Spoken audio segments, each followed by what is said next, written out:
We are back this week as we live up to our name as we try to figure out exactly how many games are left in the baseball postseason. That and the fallout from the first round.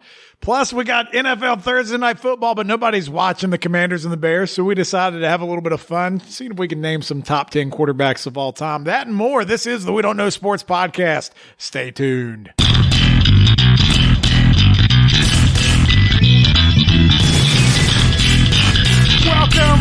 Welcome back once again to the We Don't Know Sports Podcast. This is Chad the Mark with Turbo Tommy and Mr. Brown and Canadian Buggy. We got a packed house here. We even got our friend of the show, Mike, hanging out here, and we've had some fun already this evening. I know, Biggie, you it's not senior night because it's middle school, but you had a football game of interest this evening. How did things turn out? 8th grade night, it was fun. They hand out roses and they make a poster. Game went to overtime. First middle school football game I've ever seen it went to overtime. They do the college style overtime, get the ball at the 20. It was feisty. I got to tell you, adults really take the fun out of 13 and 14-year-olds playing athletics. So it started with roses and ended with cops. Yes. Hey, adults take the fun out of all youth sports, not just 8th grade football. I promise you that. Yeah, well, polka is just feisty from the time you're 2 to the time you're 70. So everybody's got a chip on their shoulder. Yes. That's just the way it goes. I blame that power plant across the river. It's like Springfield. I had to look at that every day. Yeah. So we ought to be the like isotopes. But that's why we're the polka dots. We're just a dot on the map and coal and all that good stuff. But you know what? Hey, if you're having a mascot bracket. It's never a bad thing. Actually, it's a terrible thing. We never want that. But speaking of football, we're watching our Mountaineers here in the background, and they actually might have a chance to win, so that's exciting. They always have a chance to win. That's why they play the games. That's why you play the game. We ought to do a best press conference outburst. Just like put that on the poll one day. Just off the top of your head, are you going Denny Green or Jim Mora? Like the Colts, Jim Mora, or the Saints playoffs. The playoffs, and then we the college suck. one, Oklahoma State. I'm a man. I'm 40. Yeah, Mike Gundy I like doing that that. one. Tommy, do you have a favorite presser? Nah, I like the coffee we just had this past week. Coffee tastes bad. What? I can't think of who's the guy's name. I don't know what he's talking Brown's about. looking at me like, what? We're talking about press conferences. Your coach is Mike Tomlin. You got to love how he talks afterwards. Tomlin's a classic. So what are we talking about? What coffee? I don't know. What are you talking about? What are you on that none of the rest of us are privy to? What just happened? Bad. Oh, my God. We'll have to explain that later. I was going to go Dennis Green at the top. That's where. No, that was great. That's great. Because you had the. Hang on, let me fix my mic now after I did that. Yeah. He got a little aggressive with it, and he let him off the hook. God rest his soul. But speaking of, high school and things earlier, we got to mention we do have our bracket up for the best mascot out there in all the land. And, it seems like it's doing okay so far. And I did correct the fact that the Fighting Conchs are not in Michigan, of all places. They're in is it Florida, correct? I believe it's Florida. Key West is in Florida? Yeah. Okay, I'm glad I got that. The only reason I caught it is because I shared it in all things West Virginia, and then somebody's like, I believe those are not in Michigan. No, it might be in Lake Michigan, but I think they're down in Florida. Key West, Michigan? Yeah. I think people figured it out either way. But, we're prone to make mistakes a time or two. And speaking of mistakes, we made an embarrassing one last week. We were talking about the baseball playoffs, and we're going to dive into that a little bit. And we just kind of fouled up the amount of games in the playoffs completely, did we not? Yeah, for some reason. Go ahead, Biggie. We totally did, but I just want to say this. Rob Manfred being in charge of Major League Baseball, that kind of crept into your mind, and you're like, yeah, they could have really screwed it up. It's believable. It really wouldn't surprise you. Yeah. I was just going off of what y'all said, and I believed it. So, well, you know the whole thing. If it's online, it's got to be true, right? Yeah. So I seen the format online, and it said that the LCSs were 5 games, and we was shitting all over it. And then the very next day, I see it on MLB Network that indeed they are 7 games like they should be. The division series are 5 games, which is fine. Yep. And then LCS and the World Series are still 7. And that's what we said it should be. But this is all Tommy's fault because he wasn't here and he seemed to know exactly what the format was. And he didn't call into the show. He didn't text us. Don't put that shit on me. He would just probably just call and randomly say coffee anyway. Yeah, coffee. Jesus. Coffee. Jesus. It's how the night's gone so far. But either way, we had some games. We had the wild card round, and, I completely dismissed the Phillies. Not only did they win, but they even got a win over the Braves in this round so far. And then I think we all picked the Mariners to win. We felt we were pretty confident in that one. What was the other matchup? You all both picked the Rays over the Guardians. I picked the Guardians. You did. The Guardians allowed 1 run in 24 innings. Yeah, correct. Yeah, that was a nasty. Bieber went back to last year's version of Bieber. Yep. Yeah, he was just saving it for the playoffs. Right. And then was there another one? Who am I missing? You're missing the other National League Series, Padres. which was Padres Mets. And the Mets. Yeah. Yeah, They actually went the only one that went 3 games. I was completely on board with the Mets, and you got to say something for a team that was in must-win mode for like 3 straight series, essentially. But they win like 2 out of their last 9 games or something. I did say last week that the Braves kind of ended the Mets season. The during morale that series. killer. Like they couldn't recover. But they're the first team in the history of MLB to win over 100 games and not make it to the division series. Yeah, and they led the division 10 and a half games. Except for what, like 10 games? Or I think it's like eight games, 10 games. like with the season like just winding down. yeah. The thing about that series I'll remember the most is them going out there and rubbing down Musgrave's ears. Yeah. Because apparently if it's sticky, it's not allowed. Musgrove. If it's like slippery, it's okay. And then I saw a tweet saying that a lot of times pitchers will rub, like they call it red hot. It's kind of like a form of icy hot on their ears when they pitch. And his ears were really red. Speaking of rubbing down, did you see the Giants sideline this weekend? I did. I only saw the back view, and I think that's the reason That's all that. you need to see. But I know Deshaun Watson just requested a trade. Ooh. All right, we'll get to that later. But all right, so we got to the divisional round here. Shaking up so far, the Astros and the Mariners. Let's just start there, Biggie, because that's your squad. And, man, the Mariners came out like a house on fire, and then they've pretty much run into a one-man show with Alvarez there in Houston, man. What's the chances after being down 2-2? Here's the thing. We're down 2-0. There's still a chance. Go back home. First playoff game in 21 years. Win 2. Go back to Houston. See what happens. Biggie. And that game right there, just stop. Don't interrupt. They're up 7-3 in the 8th inning. Munoz, who's been lights out all year, had his worst outing in 6 months, gave up a 2-run shot to Bregman. Then I kind of gave you that feeling as a Mariners fan, like, oh, my God. And then I was texting Mr. Brown. In the bottom of the 9th, Sewald, who has closed 20 of 25 games this year, he's got 2 outs. The 2 runners that are on, he got them both to 2 strikes before they got a hit. And for whatever reason, they decided to go to Robbie Ray. That makes no sense to me. I say you leave Sewald in, see what happens.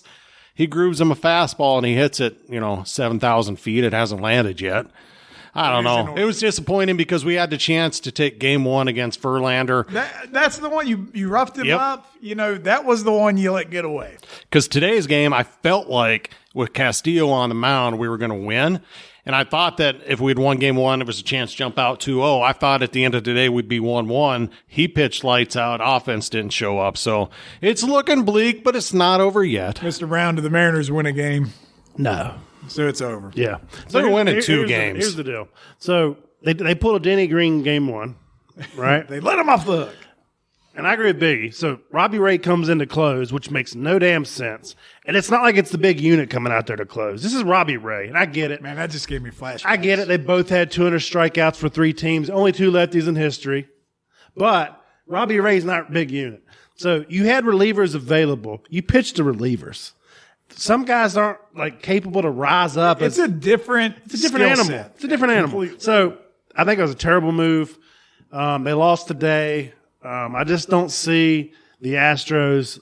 They're dangerous. They're not letting up. No. And Alvarez is now the modern day Reggie Jackson performance right now. Yeah, the dude's a badass. Mr. October Jr., maybe. It is, I'm That's telling what's you. happening. You know the thing about the Astros, it just seems weird. A team that's won a World Series, been there twice, they've won a Division 5 in the last 6 years. They were like the least talked about 100-plus win team that I can remember in the last 10 years. Turbo and I were talking about this before the show, and like how many fantasy players are on the Astro just from fantasy baseball? Like 7? At least 7. Altuve, Tucker. Everybody wants to talk about like Alvarez. the Padres and the Dodgers series and how like that could almost be an all-star lineup to play the AL because there's so much talent there. And I'm not taking anything away from that, but like, man, is Houston really that far behind some of these other like big payroll teams with the talent they have? Like, No, Houston's number 2 behind LA right now. I mean, they're Right now. It's close. It's LA and then Houston. Yeah. Houston's clearly ahead of the Yankees. What Houston's doing is kind of what the Braves have done, where they have so many young players that are good. Like their shortstop, Pena, he's a stud. He's a rookie. They're going to continue to be good. And hell, some of the guys that have left and went to other teams are going to come back to Houston on better deals. Correa will come back next year. Like, you watch. I swear, him and Springer will be back in Houston. We're now multiple years removed from the scandal, and I get it, but like, how can you not be like, this team's fun to watch? Yeah. They're fun to watch no matter if you're an Astros fan or not because they bring it and they're exciting. They're even their crowd brings it, man. Like Houston is a good baseball town. The And teams there, like how do you not root for Dusty Baker? I was just going to say, in fact, as a he's still Mariners there. fan, They decided not to move on. They're Yep. like, no, Dusty's earned the right to stay here for the time being. If he gets that chip, Hall of Fame. Oh, absolutely. Absolutely. Because he's borderline anyway. He's right there right now. Yeah. Dusty Baker's probably the easiest guy in baseball for me think to root about for. it. It's making us and he talk runs about the team that owns Astros my team. in a favorable light. Like if you did a podcast episode this time last year, we're shitting on the Astros relentlessly, right? Well, because he came in, the COVID year, right? That's Yeah, his first yep, season. yep. And then last year they're in the World Series. So I mean, to me, it's the same thing for me with the Astros and like the Patriots and Brady was there. They're always looking for that edge, and you got all these scandals they want to say, but and in reality, Everybody in baseball does that. but everyone's looking for the edge. They got caught, but the difference is like the Patriots and the Astros. They're great teams. They didn't have to do it. They're going to be there anyway. No, they're great no matter what. They just, if we can get that edge, why not push the envelope? We can play in the void of the gray a little bit. They're going to do so. But, all right, so you got something to say, Tommy? I was just going to say, if you ain't cheating, you ain't trying. Spoken truly like an old school guy. Yeah. So let's switch over to the other side of the AL there, Yankees and Guardians. I know that game got postponed this evening, but Yankees, they're going to walk away with this one? I don't think so. I think that the Guardians have a chance to win this series the way they've played through the first 2 games and this one. The thing I think that benefits them in a weird way is that the AL had 2 built-in off days. It was Wednesday and Friday. With this rain out, now they're playing the next 4 days. I actually like the Guardians playing over the next 4 days more than I do the Yankees. I just don't Why? like the Yankees starting pitching. Is that it? Just Yep. because now it's going to force them to not be able to have as much flexibility? Cleveland's starting pitching is probably going to match up more favorably than New York's. Yep. Because they got more depth, I feel like. Would you go out on that limb too? And I don't know, Biggie, are you taking the Guardians in this one? If I were to put gotta a wager on somebody, Yes, I'm yes, throwing my money on the Guardians. Okay. I'm going New York in 5. So it's going to be a fun series. I want the Guardians so bad. When I look at the Yankees, they struggled so badly in the second half of the season. If there was another team in their division that could have gotten hot, they wouldn't have won it. Now, I get it. They still won 100 games, 102, whatever. Right. When I look at the Yankees, I think of Aaron Judge and nothing else. No one else on their team stands out to me as just a bunch of guys that I'm kind of afraid of or I think could get hot and take over. When I look at the Guardians, they got a bunch of young studs on there. I love Ramirez. Well, the Yankees just kind of went through the motions down the stretch, and they were nothing to write home about. And then the Guardians had to fight and claw their way in. Yeah, maybe that's why I like them a little more. battle-tested. Mentality's in the right spot. The Yankees don't scare me at all. What the hell happened with Chapman? Like what? He's done with the So Yankees, right? Chapman, this is his contract year, and they couldn't. He basically asked him, "Am I going to be on the roster?" And they couldn't give him an answer. Yeah, they said show up for workouts, So then he right? basically said, "You know what? I'm just going to miss the workout." And they said, "Well, keep your ass in Miami. You're off the roster." Right. That's going to be for the rest of the postseason. There ain't no he's chance. not coming back. There ain't no chance, right? He's done. But he hasn't had a good year anyway. No, he hasn't. And that happens with closers, especially the ones that pitch in that high velocity. Man, you got that window, and when it shuts, it's over. Well, think about this though. So we're going to transition to the National League, but you have Chapman off the roster, Craig Kimbrell was left off the Dodgers roster. Yep. And then you got Kenley Jansen, Kimbrell, and Chapman, the 3 highest closers with saves currently. And 2 of the 3 aren't even on the postseason roster. That says a lot. But Jensen's done all right for Atlanta. Down He's the calmed down over the last 2 or 3 weeks. so, I It's mean, because you he's gotta come. feel better It's about because his intro, he comes out to his Tupac. All eyes Come on out me. the trumpets. No, he comes out to "Ain't nothing but a gangster party." All right. So that's if that doesn't get you fired up. Atlanta goes wild. I want him and Austin Riley in a party room together on our party bus, actually. Exactly. Hey, I saw Stone Cold had a nice little catch here the other night, sliding into the tarp. There you That go. was good. But how you feeling about the interdivisional matchup here with the Phillies? I mean, the fact we let game 1 slip away, that was Max Fried's worst start of the whole year. I feel like on paper we had to win that game because I knew they had Wheeler and Nola coming back, but we ended up stealing back and beating Wheeler, and now Nola is coming up. On paper, man, the Braves have a better offense, a better bullpen, and a better defense than the Phillies. The only thing the Phillies can match up with is starting pitching.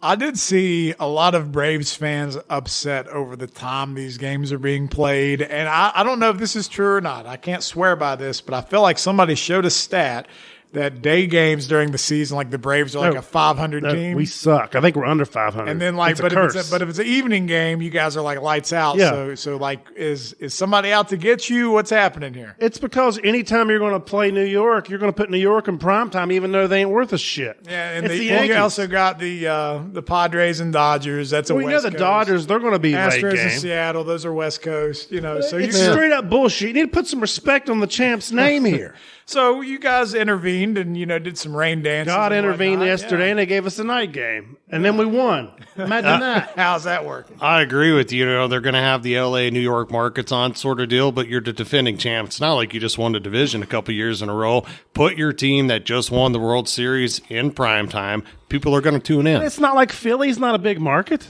Yeah, I know there's a ton of Atlanta is a big market. It's basically the whole Southeast. Yeah. Right. Like, let's be honest. That's where Braves country is. So, I mean, I think the Braves still win the series, honestly, because we lost the first game of the division series last year against the Brewers, and they went on that huge run.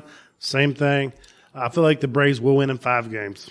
Okay. So, and we're for certain that these series only go 5 games, right? Yes. Okay, just making sure.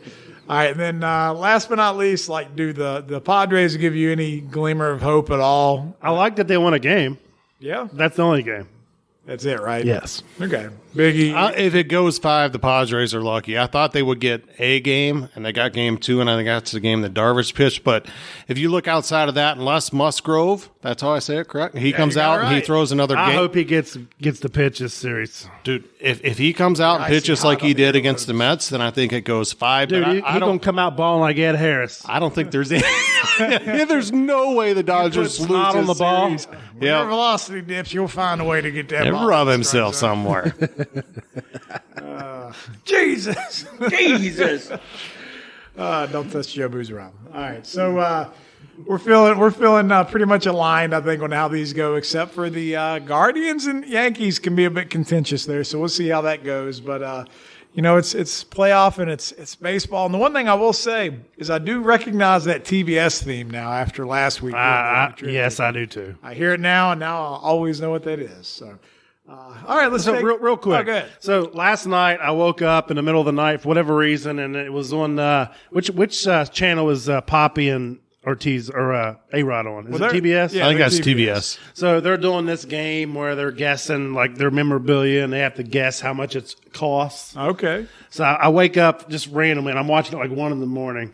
It was a little miniature like midget doll that waddles for A-Rod, and he had to guess how much it was, and he said $199, and it was $43.99 for Poppy. So you're saying he's got a high inflated value of himself? Yeah, but he has that like he has that freaking. He kept saying it's free inflation, and he has that like he's freaking like he's A-Rod's the type of guy that if you asked him like how much a thing of sour cream at the store costs, he'd tell you like $20. he always smiles like he's constipated. Well, he probably is. Yeah. So I hate A-Rod. I hate A-Rod the announcer worse than I hate A-Rod the player. You hate any Yankee. No, that's not even that. I mean, I don't know. No, it's A-Rod. I hate A-Rod. It's A-Rod. So, and then Ortiz had a, what did Ortiz have? I don't remember. No, it was a Ortiz, like one of those fancy, like revved up like cars that they made. Okay. So he guessed it was like, but it ended up being like $25.99. And then where Frank Thomas is clearly the older of the three, they had this generic, like, looked like a cartoon version T-shirt. They're like, here you go, Big Hurt. And it was like $12.99. It couldn't have been like a signed bottle of Nugenics. It should have been. Yeah. It should have been. It should have been. I mean, But I guess what my point is I woke up and then I saw that and I went to bed having nightmares about A-Rod and his constipation. that is terrible. Yeah, so. So you didn't get much sleep. No, so I figured I didn't get sleep, so I'm hoping it haunts your dreams tonight. A-Rod, stay out of my dreams. Freddy Krueger is more welcome than A-Rod. All right, so we had a awkward session there in the last segment, Turbo, where you were talking about coffee, and I didn't have any idea why. Well, it was a reference. This past weekend, Mike Leach was coming off of the field and being interviewed, and he had a cup of coffee, and they asked him about his coffee experience, how he takes it. He says, it's about the experience. Coffee tastes bad. So I do think coffee does smell better than it tastes, but I drink mine straight up black, and that's the best way to go. But anyway, That's how you like your women, right? Exactly. Cool. Just keep it dark. The thing about Mike Leach is I think sometimes he's the most Just kidding, Laura. underappreciated coach in all the land. Did you see his tirade talking about he wanted to pay the reporter for their wedding if they would elope? Oh, no, I haven't seen this, but Yeah, so she was asking him because apparently Mike Leach is like told his kids he'd give them $10,000 if they would just elope instead of getting married or a big wedding. yeah. So anyway, that's the type of context you get with a Mike Leach, interview. So just randomness and beautiful, all in the same token. But speaking of beautiful things, the world of college football, we have a pretty big Saturday. We're almost to November. We're in the middle of October. I do know the third Saturday of October, you get Tennessee and Alabama. They're doing Collar Rush, so that's exciting. No Rocket Top. there. But what's the slate look like this weekend, Biggie? So best slate of the season thus far, and it probably might be the best week of the season. We got 6 games between teams that are in the top 25 nationally. I'm going to list the first 5 games. I'm going to let you guys take a guess on who you think might be in the 6th game. So game 1, you got number 10 Penn State on the road at Michigan, who's the 7-point home favorite. You got Alabama's number 3 on the road to Tennessee. They're a 7-point favorite going into Tennessee. Tennessee's look really good this year. Real good. You have number 15 NC State at number 18 Syracuse. Syracuse is a 3.5-point favorite, and I just messed up. ACC, Yeah. I can't get too excited about. That's the one I was going to make you guess. Syracuse in the top 25. Yeah. But I got ahead of myself. One we're interested in, Oklahoma State on the road to TCU. TCU a 3.5 home after, favorite. A big win over Kansas with it wasn't game day, was it, or Fox? Well, I don't know, one of them was there. Kansas game day was there last week. Yep. And Kansas still, despite having an injury and whatnot with Their backup QB threw 4 TDs. I mean, my God, Kansas, legit, real deal here. The other last 2 games here, we got Mississippi State, number 16, Devil. on the road to number 22, Kentucky. So Kentucky, who did they lose to? Was it Florida? No. They lost to South Carolina last week because had they hit that, it was part of an 11-leg parlay for me that would have won $1,137. I did not mean to bring that up. Throwing some salt. I thought that's the reason you brought it I up. apologize. I did not want to make you relive that. So what game are you most excited for, Biggs? USC, Utah. It's the 6th of the games. You got number 7 USC going into number 20 Utah. Utah's lost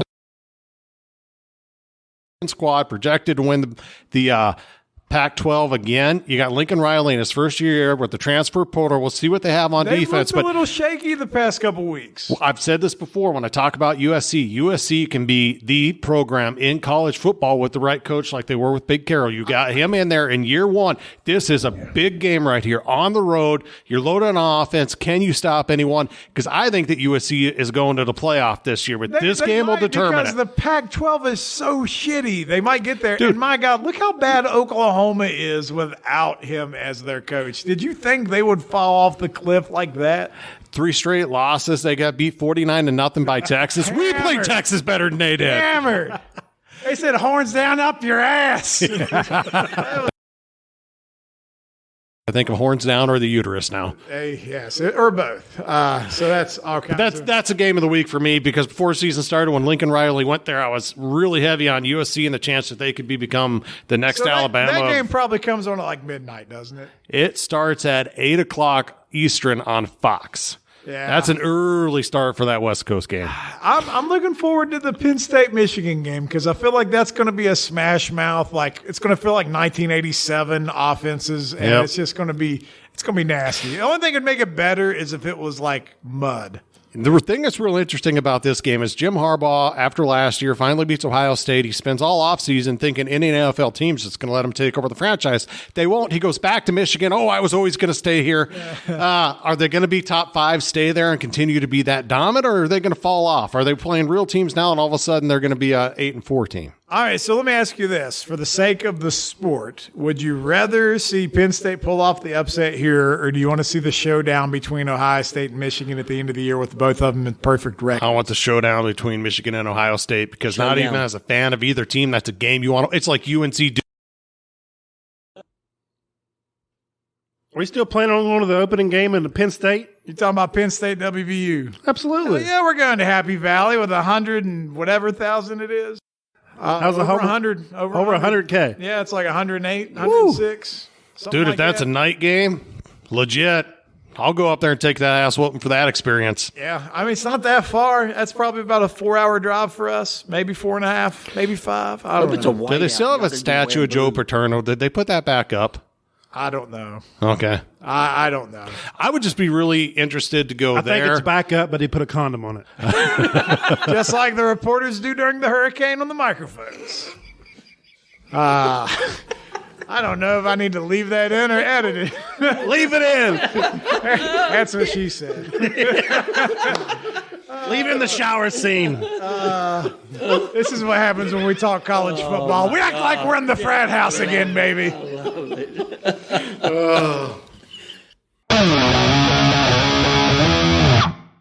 All right, we're about to get to our Week 6 NFL Stone Cold Lead Pipe locks. Before we cue the music up and all that fun shit, let's just take a second and take a step back from the 5 weeks that have been.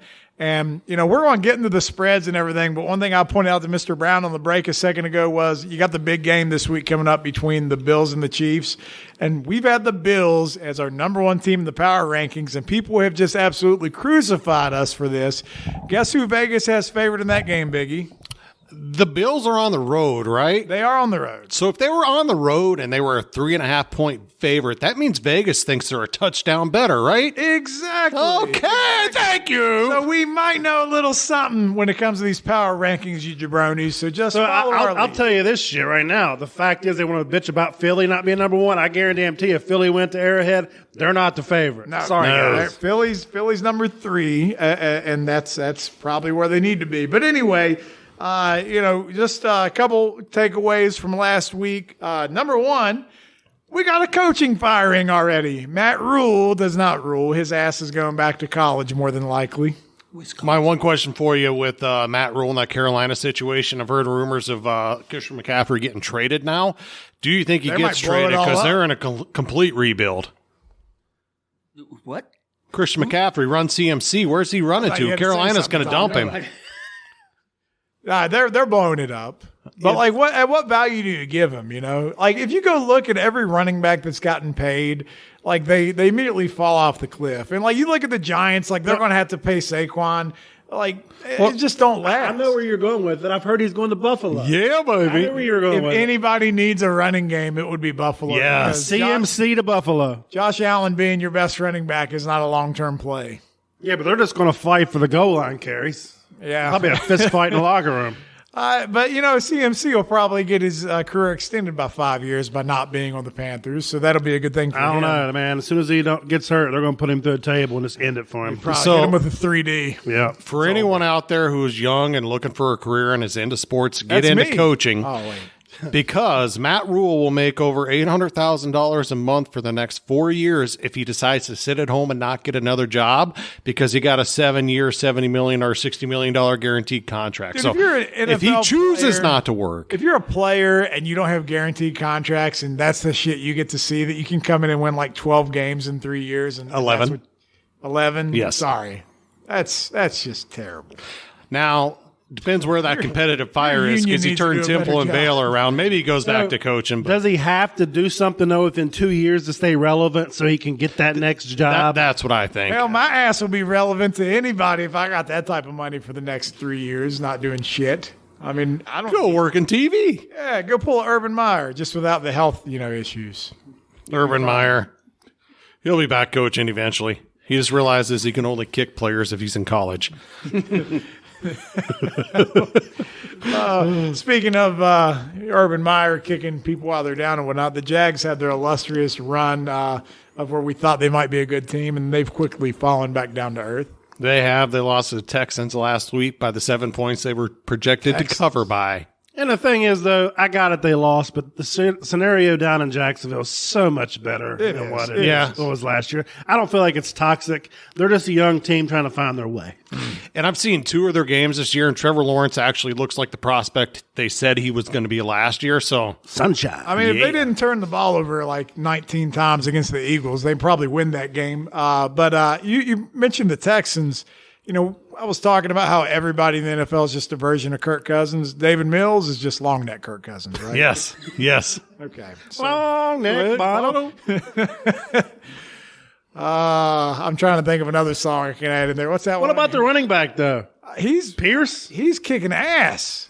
Where'd that come That's from? all they got. How do you not stop that? I would have touched the running back Pierce in fantasy Never. because, they're never going to have a lead, Don't right? touch anything on the Texans offense. That's where you were wrong. I took Pierce. I saw that coming. Did you, Tommy? Yes, I did. Did you? Yes. I bet Jesus. Jesus Pierce. Did you take David Mills too? Yeah, he did. Or So is it Davis Mills? I can't remember. Davis Mills Dave. from Stanford. I have a question for you guys. We're 5 This is weeks into smart. the season. What's the bigger surprise? The Eagles are the one and only undefeated team, or Russell Wilson is as bad as he is? So let's talk about Russ for a minute because that has been the gift that Well, keeps on we giving. know Biggie loves Russ. That's right. Dangerous. Give me one drug, please, sir. I have Hey, cornrows so now. here's the funny thing. Let's go back to our draft, okay? Let's ride. First of all, we're all hammered beyond repair. That's right. Biggie is the only sober one there. And that was my problem. And like the fifth pick That's or right. whatever it was, he slaps that on the board and says, "Let's ride." That's right. It was a little later than fifth, but I was extremely excited when I slapped it up there.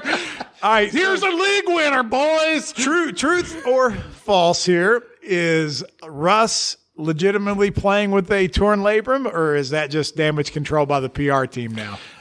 I think that there's a chance that it is true because when I'm talking to Because he Glazer, sucks. No. I think he's playing with a torn labia. He might be. Glazer said since the first week of the season, because we were talking different games we had bets on, he's like, Russ can't make a freaking out. He can't make a throw on a simple, 5 and out or anything like that. Everything's short.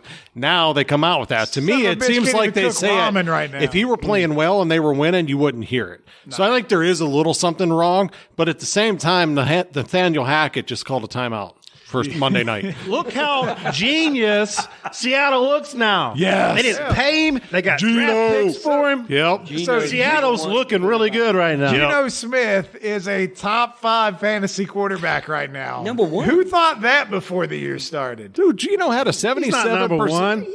He had a 77% completion percentage going into last week's game. Yeah, I don't know what it is You've been now. hitting He that didn't mud have a bowl on the bad shelf week. up there. He, no, God, yeah. He loved some Tyler Lockett down the middle Yeah. of the field for 50-yard bombs.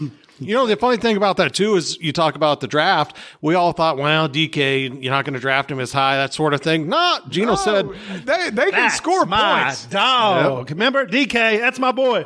I like Gino's line from the Monday night game. They wrote me off, but I didn't write back. He's having a hell of a year. Imagine if that team just had any defense whatsoever. They'd probably be like 4-1. I mean, it's ridiculous how well they can move the ball but can't stop anybody. Taysom Hill and Red Rifle down there in New Orleans, like mixing things up. Like maybe they're going to figure out a formula for that, but that seems like a hot mess. But somehow they're still competitive every week. But that's all right. Jameis Winston, what's his deal? He got injured, and then he's missed the last 2 games with that injury. But I don't know that he's that much better than what they can do if you play Hill and the Red Rifle together in a certain combo package. Nah, you're not wrong there. All right, so I'm just trying to think any other tidbits or news. Well, the one surprise, they always say it's America's team. The Cowboys with Cooper Rush are 4-1. They play the Eagles this week, so we get to find out just how good that entire Cowboys team is. And then the interesting thing will be if they win and go 5-1, is Dak healthy? Can Dak play?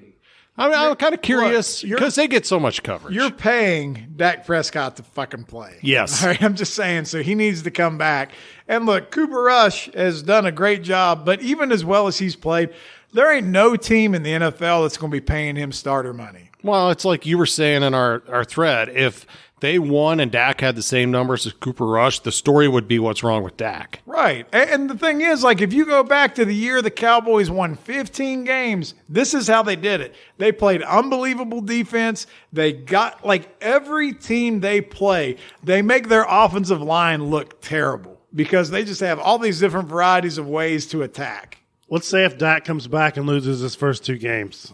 If they lose because of Dak, oh yeah, they're going to peel the paint off the walls in that stadium with as angry as they're going to be. But I love the way. I guess how long is his leash? I mean, it's decently long. I got the contract. $280 million long, well, I guess. That's why I think it's longer because of the contract. If he was still on a rookie deal, it's a pretty short leash. Oh, absolutely. But you think Jerry's going to just? Oh, he's the GM too, right? Yep. So okay, he's in a bad situation. Yeah. He can't blame his GM. He just got to look in the mirror and sulk and cry in the corner. He'll just yell at his son. Jerry. Yeah, that's exactly what will happen. All right, last quarterback thing, and then we'll move on to our picks.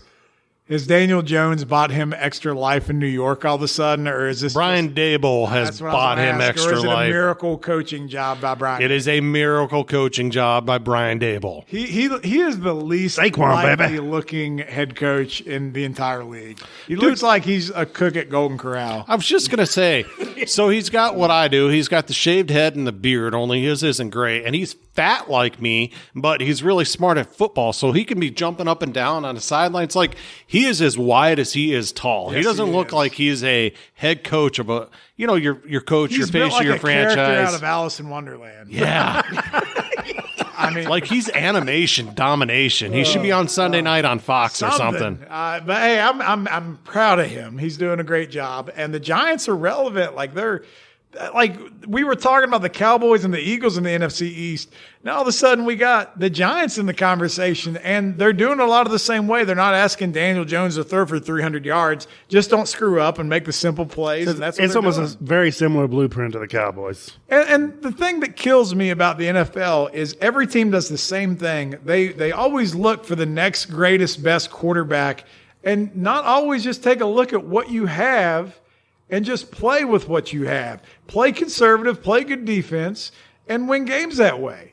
But what happens is, look at the Seahawks. We were talking about Russ, right?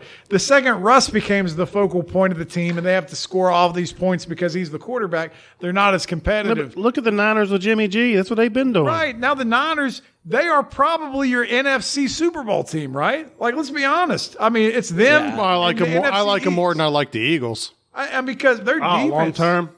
Yeah, their defense the is two sick. teams I like the most in the NFC are the Bucks and the Eagles. And Jimmy G is only going to get better because he didn't have a Bucks preseason. And the Niners. He had no people killing him for the way he started out of the back of the end zone, the Dan Orlovsky thing against the Broncos a couple weeks ago. He hadn't thrown a football until like a week before the season. Yeah, he gets a couple weeks to get right. Let's go! Oh, we got Mountaineers. we got to get to our picks so we can enjoy the end of this Mountaineer victory that's about to happen here on Thursday night against the Baylor Bears. So with that being said, Biggie, hit the music. We always love that sound. It reminds us of fall, it reminds us of autumn. It lets us know that it's time for us to hopefully do a better damn job, because let's be honest, our picks have not gone well this year. They have not gone well at all. Right now, none of us are above 500. Biggie, you're the clubhouse leader, 37, 40, and 3. And then Mr. Brown, you and me are down near the end. You're 29, 48, and 3. I'm 32, 45, and 3. Turbo, 35, 42, and 3. Nobody cares. They're just hearing numbers, and I'm just gibbering a bunch of stuff there. But let's focus on a new week. Nobody was better than 500 last week. We were 8-8 was the high point for us. So we got the first week where we got teams on bye. So it's rather going to be really easy to get a winning record or really hard to get a winning record. Which is it going to be, Biggie? Really easy, because we see how the flow of the season's going. Now we're going to turn this around because we're all top 100 pickers here. We just haven't shown it. Hell, we're all top 10 pickers. So with that being said, refresh my memory, because we already picked tonight's game. I know I took the Commies against the Bears. You got it pulled up. Who did everybody take? I don't have everybody's pick in here. I have mine, and I know that you took the Commies as well. We both took them. They're up 3-0 at halftime in a barn burner. So let's remind everyone why we're watching the Mountaineers play against Baylor, because this game is 3-0 at halftime. Wait, there's an NFL game on tonight? It's ridiculous. That was tonight? So you know what I think about right now when you're talking about What was the over-under in that game? 6? 37.5? What? So you've seen the meme where a guy says, hey, my buddy bought a TV from a crackhead for $50, 70-incher, got it home, hung it up. It's a KFC menu. That's what I feel like the NFL did to Amazon when they sold them this Thursday night slate of games. Give us like $6 billion. Here's the teams you get to play. Yeah, that's terrible, and they're going to learn a long, painful lesson. But I'm sure Amazon's making some money. I don't know how much more people are going to subscribe to Amazon Prime there, but either way, hey, they got Kirk Herbstreit calling NFL games, so I guess that's their prize. Herbie. Hey, he's not so bad. He's pretty good. Frosted tips and all. All right, so let's get into some good games. How about the 49ers on the road to the surprisingly ability to cover like Atlanta Falcons, where the Niners are a 5.5-point road favorite? If this spread were at 7 or larger, I'd be taking the Falcons. Like we talked last week, they are our cover favorite. The way the Niners are playing right now, they're a touchdown better, and their defense is good enough not to falter late and get that backdoor cover. Give me the Niners. Yeah, like Tampa was rolling last week against 21-0. and then the Falcons came back and did the thing. But I don't think the Niners right now are playing like the Bucks. I don't like the Bucks at all. So I feel like the Niners are going to win by at least 7. Hey, I got the 49ers. We just discussed this earlier, that we were talking about they might be the National League Super Bowl. NFC team, yep. NFC, I'm sorry. NFC. Coffee. Jesus. All right, we're across the board on the Niners because we clearly believe in them. How about the Patriots, Biggie's Patriots, on the road to the Cleveland Browns? Easiest pick of the week for me. 2.5-point dogs on the road to Cleveland. 29-0 victory last week. You know who they beat? Held to 0 points, Detroit Lions. You know what the Lions were doing coming into that game? They were leading the league in scoring. One of Bailey Zappi making his first start at QB. Damian Harris went out. Now, defensively, J.C. Jackson, they let him go to sign with San Diego. I want to say San Diego, Los Angeles Chargers. Placed him with Jack Jones, 4th-round rookie. Rated as 3rd-best corner in the league. Jonathan Jones also there. 7th-best corner in the league per PFF. Easiest call of the week. Patriots to win this game by 10 points. I just want to say, PFF, their rankings have been shit here this year. I just want to throw that out there. I like those rankings, so I'm rolling with them. I just want to say it was very thorough analysis, Biggie, but you were just wrong. So I'm going with the Browns. Clearly a biased analysis. I'm going with the Browns and their two-headed running game, and your former quarterback with the Patriots, they're going to do their thing. Jacoby. I also am with the Browns. Browns running game will just destroy the Patriots. Destroy. Let's go ahead and signal the lone wolf here as Biggie takes his homework. Because, we Easiest pick of the week. Easiest pick, because it's the Patriots. It's clearly the Browns at home covering this game. So, Biggie, go ahead and give us your lone wolf. Oh, Canadian Biggie is coming instead of the British because he runs this shit. Fuck you all. Don't you know? Don't you know? Oh, wow. That's a lone wolf. I think this is an interesting game as we move down the slate. We got the JETS Jets on the road to Lambeau, coming off a bad loss in London. The Packers, though, are getting 7 at home. This one's kind of tougher for me to pick. I like the Packers to win the game, but the 7 is a little long with the way the Jets have been playing. The Packers haven't been playing as well. I think the Packers bounce back. Rodgers has a huge week, and they cover the 7. I'm doing it for the second time this year. The running game for the Jets has been impressive. Was it Breece Hall? Yes. Correct. Aaron Rodgers, we just looked it up, is like the 19th best quarterback in the NFL right now. And he looks like he's a hobo from under the bridge. Where's the money coming in on this game? 64% New York. Okay. So I'm going with the Jets. Yes! We're so excited. Biggie You picked liked the that Jets. We love the Jets. JETS. Or the Sorry. Mountaineers might have scored a touchdown just now. All right, let's try to keep our composure so we can enjoy Sorry. this game. Tommy, who you got? Packers. Packers at 7. And that might be a little much, but I am going to stick with the Packers. They're going to bounce back this week. Mr. Brown, I'm riding your coattails on this one. It's the JETS Jets all day. They're not winning this game, but they are not getting beat by 7.5 points. 7's the cover, so it's at least a push. All right, how about this could be a Thursday night game. The Jaguars on the road to Indianapolis. The Colts at home are favored by 2. So Wow. here's the thing: the Colts with Frank Wright have never beat the Jags. You know why I know You that? done took my stat. Yeah, when we were playing this game earlier in the year, I think They've first already week of played the twice? season, this is their second meeting. Yeah. Chris Bieber had to message me after he listened to the show, and he said, I could have told you that they weren't going to win because they've never beat the Jags under Frank Wright. This is the week they do it. 2-point home favorite. The Colts cover. I feel like the Colts are going to cover as well. Colts win. Simple. And this is 50-50 on the money right now. It's 50-50 even. So, Baylor has never won in Morgantown either, by the way. And they're not winning tonight. And the Jags aren't going to lose to the Colts this week. So I'll be your lone kitty cat as I'll take the Jags. They got to bounce back after losing to the necklace. Hear that confident lone wolf.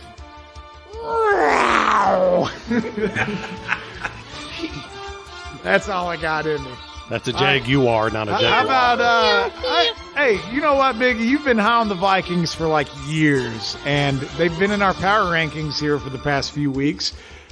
The Vikings going into Miami, Tua is not playing, if I'm correct here. It's like Skylar Thompson, I think, is starting because Yep. Teddy Bridgewater is also out. Yeah, go Kansas State. So the Dolphins, though, at home are giving up 3.5 to the Vikings. Second easiest pick of the week. You guys know I'm always high on the Vikings. They find a way, just like last week, up 21-3, 7.5 point favorite. What they win, 29-22. I love this game for the fact that the Vikings are a pretty good football team, and the guy starting for the Dolphins has never started an NFL game before. This is actually the easiest pick of the week, clearly, and I was going to say that, but I would have picked the Vikings if it was 6, so I'm going Vikings. I'm also going Vikings, and I'm going to keep it short because every time Biggie picks, I lose my breath. You're just watching him not take a breath. Take a breath. It's like he's sucking the life out of you from across the table. It's like watching Biggie sleep. It is. He's got that waking. Oh, I've heard that's depressing. So I'll say breath too. It's Vikings all day long. I'm with what Mr. Brown said. They'll probably win by at least 6. So yeah, how about the Bengals going down to New Orleans? Burrow, he's going to be at Death Valley on Saturday because he's back home in Louisiana. Well, not really home. Ohio's home, but he played his college ball there. So He claims it as home. The Bengals are a 2-point road favorite going into New Orleans. I like the bounce back this week after the loss at the buzzer last week. I like the Bengals to cover. Yeah, I can't believe it's only 2 points, actually. I feel like Cincinnati's going to do their thing down there, and they're going to probably win by at least 7. Oh, I don't know how this goes. I have my faith in Taysom. Taysom is going to be the difference. I'm taking the Saints. If there's one thing I've learned when doing the picks with Tommy is he never picks the Bengals to cover. Ever, ever, ever. So that's not a surprise to hear him say that. But I think this is the game the Bengals start to show that they belong in that top 10 conversation of quality teams. Go get a good road win after losing a tough divisional game on the road too. And then hopefully they get to go back home for a couple weeks and have some games they can build upon. So give me the Bengals. Tommy, you're the lone wolf. It seems like I'm always the lone wolf with the Saints. This is like the fourth time. Let's hear that song, baby. Oh, my God. Let's hear that song. Let's see if I can get it right this time. Boom, boom, boom, boom. Oh, when the Saints go marching in. Go marching in. Oh, when the Saints go marching in. Yeah. Thank you, Tommy. You have a lovely singing voice. All right, how about the Ravens, who come off that big Sunday night win? They're going into the Meadowlands where the Giants are surprisingly competitive, but the Ravens are a 5.5-point road favorite. You're going to hear me say this all season long because I hate the Giants, and I think that they're the worst 2-0 team in the history of football. And now I think they're the worst 4-1 team in the history of football. Give me the Ravens in the cover. Yeah, I'm going with the Giants here. I think they continue. Wow, I think Lamar has his night. Lamar will just blow them up. I'm going with the Ravens. You know, the weakness on the Ravens is their ability to stop the deep ball, and the Giants are not a team that scares me about throwing the ball deep. I think they'll load the box and try to limit what Barkley does. I'm taking the Ravens all day long, so hit us off, Lone Wolf. They might be Giants, boy. I like that bass. Yeah. That was nice.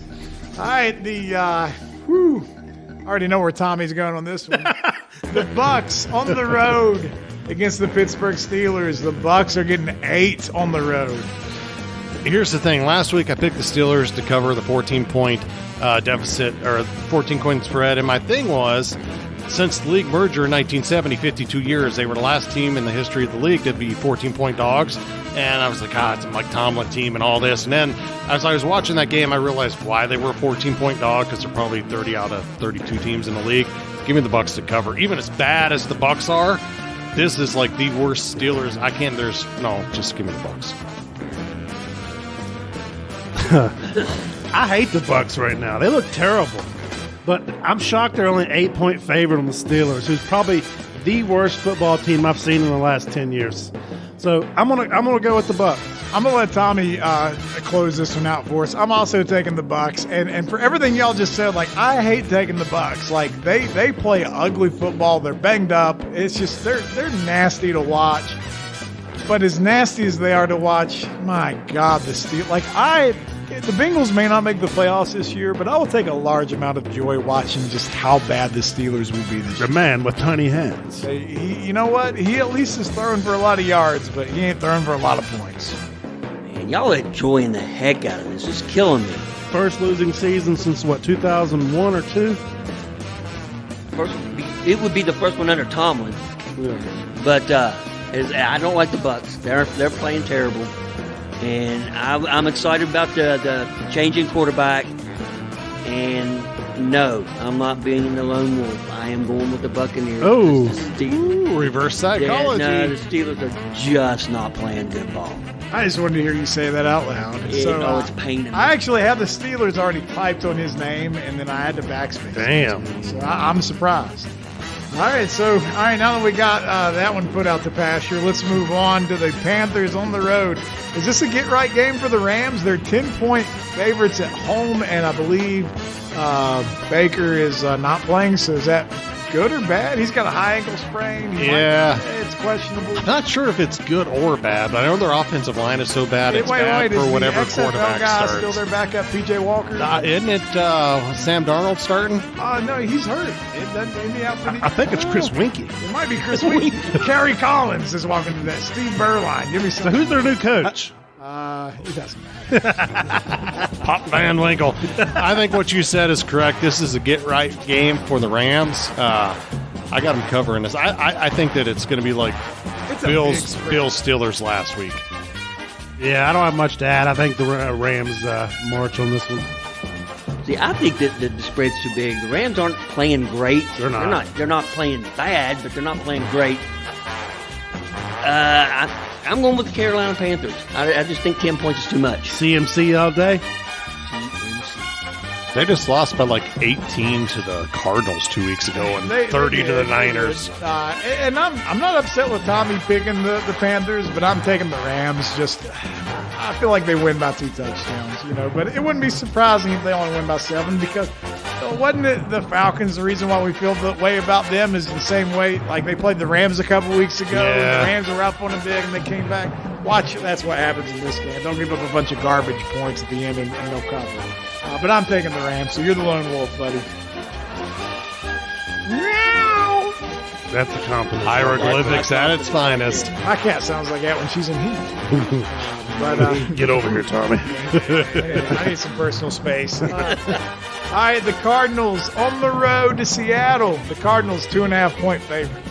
I like the Cardinals to cover this field goal game. If it was like 3.5, 4.5, I'd take Seattle because they're usually pretty competitive. They've been good. We talked, highly of them earlier, but I think the Cardinals cover this game by a touchdown. This might be the homer in me, but I feel good about Gino doing Gino things again this week. And I'm going with the Hawks at home. I'm with you, Gino. Let's go. So I've already typed my pick in. I'm just curious, where's the money coming in on this one? 58% Arizona. Okay, that's where I'm going with my money too on this one. And the only reason why is because Seattle can't stop a cold, and we already Taysom saw Hill went off what last Taysom night. Hill did. Oh yeah, with athletic quarterback running around, Calamari is just even worse. So yeah, all day long. So we're split there. All right, how about the game of the week? The Bills and the Chiefs. I'm hammering the Bills on this game all day long. I'm going to bet this game so heavy on Sunday, I'll have to go to work on Monday if the Bills lose. They've been number 1 on our power rankings all season. I've been bullish on it. They are the best team in the league. I don't think it's close. I think they go into Arrowhead and they win by 2 touchdowns. Meant to mention it's 2.5, by the way. So, all right, Mr. Brown. So I watched the Raiders and Chiefs last week, and the only reason why we lost the game is or the Chiefs won the game is because we have an idiot ex-Patriots coach that went for 2 for no damn reason instead of going over. But the analytics. So we lost that game, and the Chiefs won. So I think the Chiefs are going to get punched in the mouth this week by the Bills. And Mr. Brown throwing a little bit of salt to Biggie over there and his Patriots coach. I like that. What? Name one assistant under Belichick that's went and did anything. You've got a point. I can't. They can. Nick Saban. Yeah. Well, there you go. And nobody circles the wagons like the Buffalo Bills. Boomer! Old school, yeah. So I'm going with the Bills. So I do want to take a second. Let's just talk about that decision, too. Like, I'm watching that live when the Raiders decided to not kick the extra point to tie a game. And then the announcers and everybody defending it with the analytics. I didn't like it. There's no, and people were defending it still this week. Like, no, it's Mahomes is getting the ball. You're going to tie the game. You're not talking about trying to extend a lead or something like that. Like, it literally would make a field With a goal. great kicker, he's making the extra point. I had no faith in Carr whatsoever when they went for that. That was so dumb. So dumb. So you can call me old and not with the time. I love analytics. Not Oh, my God. That was Gotta stupid. be kidding me. Did we just turn the ball back over? Interception. Wait, there's a flag, though. All right, we got to stay focused. We only got one more game after this, but I also have the Bills. Get the tables. It's done. They're going to stamp number 1. Did anyone pick the league. Chiefs? No. Bills across the board. Bills across the board, so that means we're probably all wrong. Yeah. All right, the Cowboys and Eagles, the Sunday night game, NFC East dominance on the line here. Cooper Rush is your starter, but I saw Dak has been activated. He's now listed questionable for the game. So 6.5 points for the Eagles at home. I like the Eagles to win this game, but they played a little sloppy lately. I think that the Cowboys cover. Their defense is playing out of this world, and they're running the hell out of the ball. I feel like this is the Eagles' first loss this week. I'm picking the Cowboys to cover. This is the Dak Bowl. Rush come out and he wins this game. It might be bad news for Dak. But the money, Tommy. Yeah, well, was it 280? Yeah, that's a all. lot of money. Check my couch cushions. I'm Jerry can. I am going with the Cowboys. So, Biggie, you took the Cowboys to cover? Yes, Okay, sir. Just making sure I got that right. I also have the Cowboys to cover. I think the Eagles probably win, but it's a divisional game. It's going to be a lot like last Sunday night's game between the Bengals and the Ravens, where it's just going to be a dogfight. So we're Cowboys across the board. Now let's bring it home Let's ride. The Broncos are 4.5-point dogs on the road going to L.A. against the Chargers. Here's the thing about this game. You really want to think that at some point with a brilliant offensive coach and Russell Wilson that they get it going a little bit on offense. But what they've showed us is the only game they had was against the Raiders. From behind, scrambled, a couple of missed tackles, a couple big plays. Other than that, they've been complete dog crap. I'm taking the Chargers to cover this game, and I think they might win by 2 touchdowns. I am not going to pick the Broncos to cover for the rest of the year. Just go ahead and mark me down. That's all you got to say. I'm with you there. I'm nowhere near the Broncos. It's going to be Chargers, and I'm with Biggie there. It's going to be 2 touchdowns.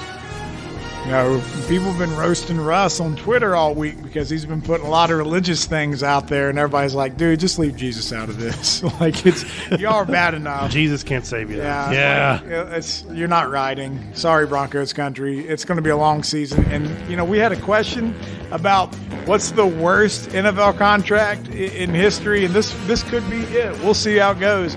But Chargers and Herbert, he eventually is going to get more healthy with those ribs, and they'll be even more dangerous. I think they win this one walking away. You know what Russ is?